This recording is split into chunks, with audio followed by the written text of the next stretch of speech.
Video में देखने वाले हैं संख्याओं के बारे में।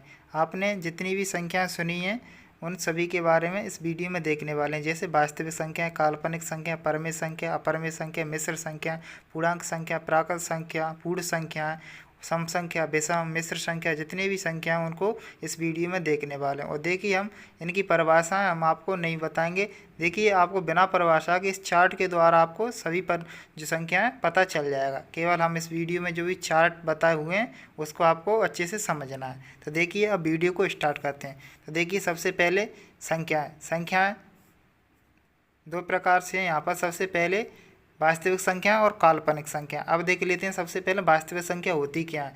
तो देखिए जितने भी नंबर्स होते हैं या संख्याएं आप सोच सकते हो ये सभी रियल नंबर होते हैं वास्तविक संख्याएं। तो सभी संभव संख्या कैसी हैं? वास्तविक संख्या। सबसे पहले तो जितनी भी संख्या होती हैं सभी कैसी हैं? वास्तविक।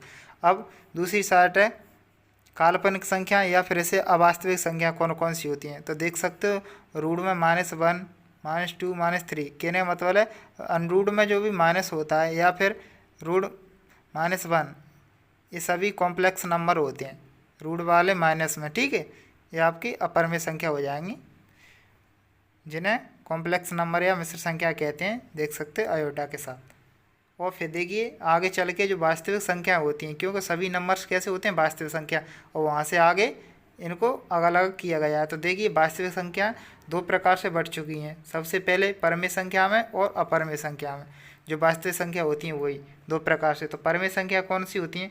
जो भिन्न के रूप में होती हैं परमेय संख्या कहलाती हैं, जो P/Q के रूप में। तो देखिए एक है ना, तो एक को 1/1 भी लिख सकते हैं और 5 को 5/1 लिख सकते हैं। इसी प्रकार से जो बटे वाली हैं और देख सकते हैं इस प्रकार से 22/7 कैसी है? ये भी एक परमेय संख्या है। ठीक है, अब आती है अपरमेय संख्या। अपरमेय संख्या में रूट वाली होती हैं, अनरूट वाली। अनरूट में जितनी भी संख्या होती हैं और पाई और ई दो, यहाँ पर ये बहुत महत्वपूर्ण है। पूछता है पाई कैसी है? पाई एक अपरमेय संख्या है, लेकिन पाई का मान कितना होता है? 22/7। वो एक परमेय है क्योंकि जो भिन्न के रूप में। और तो पाई क्या है? अपरमेय। और ई भी अपरमेय है, ई की वैल्यू होती है, ये देख सकते हो। ठीक है, इस प्रकार से परमेय अपरमेय में आपको ये ध्यान रखना है। जो P/Q के रूप में यानी भिन्न के रूप में होती हैं वे सभी परमेय होती हैं और रूट में होती हैं अपरमेय। और पाई एक अपरमेय संख्या है। अब जो परमेय है आगे चल के परमेय संख्याओं को देखिए दो भागों में बांट दिया गया है, पूर्णांक में और भिन्न में। परमेय संख्या दो तरीके की होती हैं, एक तो पूर्णांक होते हैं और एक भिन्न के रूप में होते हैं।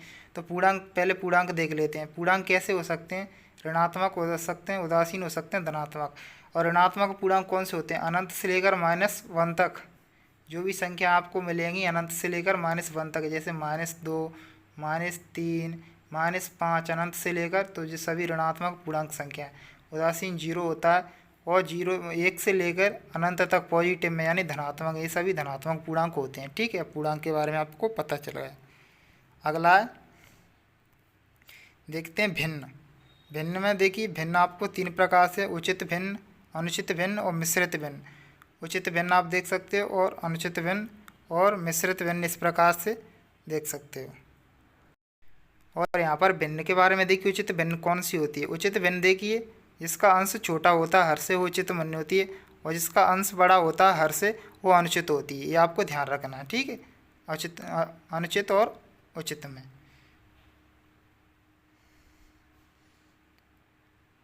और जो धनात्मक पूर्णांक होते हैं, धनात्मक पूर्णांक है प्राकृत संख्याएं, उदासीन और पूर्ण संख्याएं। देखिए अब पूर्ण संख्या कौन कौन सी होती हैं? पूर्ण संख्या 0 से अनंत तक पूर्ण संख्या होती हैं।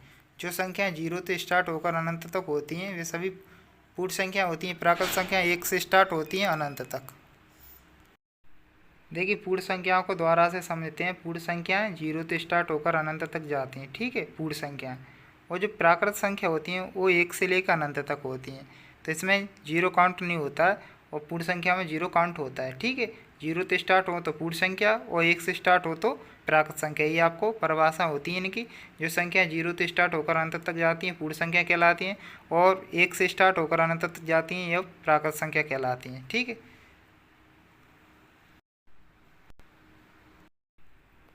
देखिए पूर्ण संख्याओं के बारे में हमें इतना ही ध्यान रखना है कि इसमें 0 काउंट होता है बस। अब प्राकृत संख्या आगे देखते हैं। प्राकृत संख्या आगे चल के प्राकृत संख्या में सम संख्या होती हैं, विषम संख्या होती हैं, अभाज्य संख्या होती हैं, संयुक्त संख्या।